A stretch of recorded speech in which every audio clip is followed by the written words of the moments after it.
Экстремалды сүйетіндер жүрек жұтқан адамдар. Өздері қалаған трюкті орындау үшін олар өз өмірін тәуекелге қойғанын ұнатады. Алайда мұндай жайттар кейде сәтсіз аяқталып жатады. Адреналинге құмартқан жандар нәтижесінде өз қанымен жауап беруге мәжбүр. Қазір сіздердің назарларыңызға ұсынылатын 5 кейіпкерді дәл осындай экстремалдың құрбандары атанғандар. Сонымен бастайық. Сайлендра Натрой. Үндістанның батыл адам атанған Сайлендра Натрой әлемге өзінің мықты, қайратты шаш арқылы танымал. Автобус, жүк көлігі, пойыз секілді ауыр транспорттарды шашымен сүйреген екен. 2013 жылы ол айналасына халықты жинап, кезекті трюгімен тәнті еткісі келген болатын. Яғни өзеннің арғы бетіне канаттық жол арқылы өтуді жоспарлады. Ал шашы дәл осы канатқа байлаулы еді. Жиналған қауым 2011 жылғы рекордтық көрсеткіштің жаңартылуын күткендей. Ол көрсеткіште Натройға тиесілі. Сол жылы кейіпкеріміз 180 метрді бағындырған болатын. Сайлендра мына бір сәтте 90 метрдей қашықтыққа жетіп, шашымен канат жолына оралып қалғандықтан көмек сұрауға мәжбүр болды. Құтқару қызметі келіп жетем дегенше арада 45 минут уақыт өтіп кетті. Ал бұл уақытта экстремалдың денесі қозғалыссыз кейіпте. Тез арада емханаға жеткізілген, оның тросқа байланған шашы қатты инфаркт түсіргендіктен көз жұмғандығы белгілі болды. Сайлендра бұл оқиға алдында әйеліне соңғы трюк екендігін жеткізген еді.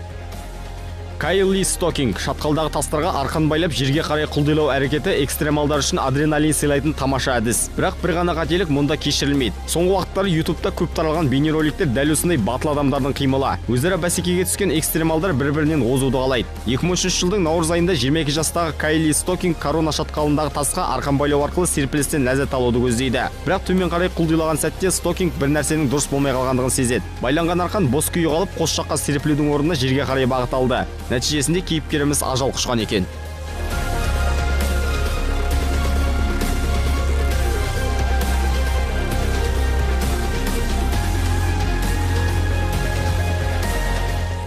Павел Кашин. Бұл экстремал өз жылдамдығы мен ептілігі арқылы шебер аттанғандардың қатарында.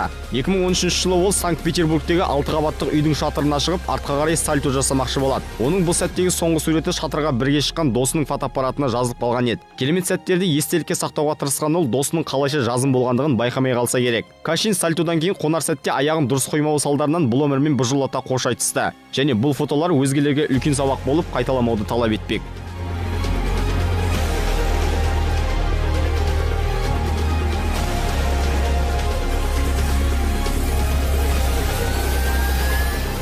Тодд Грин. Енді мына бір батылдың әрекетіне тоқталсақ. Әуеде серуен құруды ұнататын экстремалдардың қатары көбінесе ұшақ немесе тікұшақты пайдаланары анық. Алайда көбінесе олар қауіпсіздікті қажет етпей жатады. Ал Тодд болса бұл пікірге қарсы. Ұшаққа мінген ол қосымша тікұшақты да қолданған еді. Мына бейнероликтен оның қалай жазым болғандығын көре аласыздар.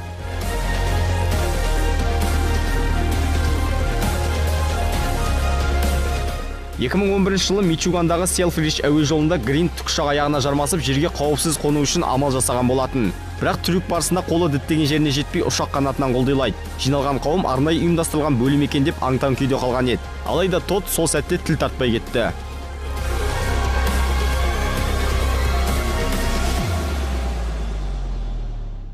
Одри Местре. Фридайвинг немесе қарапайым тілде айтқанда су түбіне газ баллонсыз құлдилау қаншама батыл адамда туралы сөз қозғағанымен ақылға қонымсыз көрінері анық.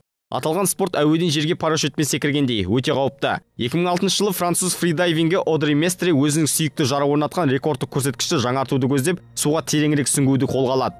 Яғни 171 метр тереңдіктен асу. Су түбіне тез арада жету үшін ол 200 келілік арнайы құрылғыны қолданады. Діттеген жеріне Одри жетті. Бірақ 90 метрден аса бергенде ес-түсін жоғалтып алған екен. Команда құрамындағы серіктестері оны жоғары көтеруге тырысады. Дегенмен дәл осы мақсатта орнатылған құрылғыда ақау пайда болып мәселеге ұшырайды.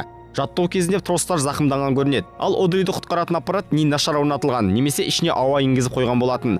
Местрені су түбіне батыруға толықтай 9 минут уақыт кетті. Бұл уақыт аралығында Одри оттегісіз қалған болатын. Сондықтан оны қайта қалыпқа келтіру мүмкін емес. Местре көз жұмуға мәжбүр.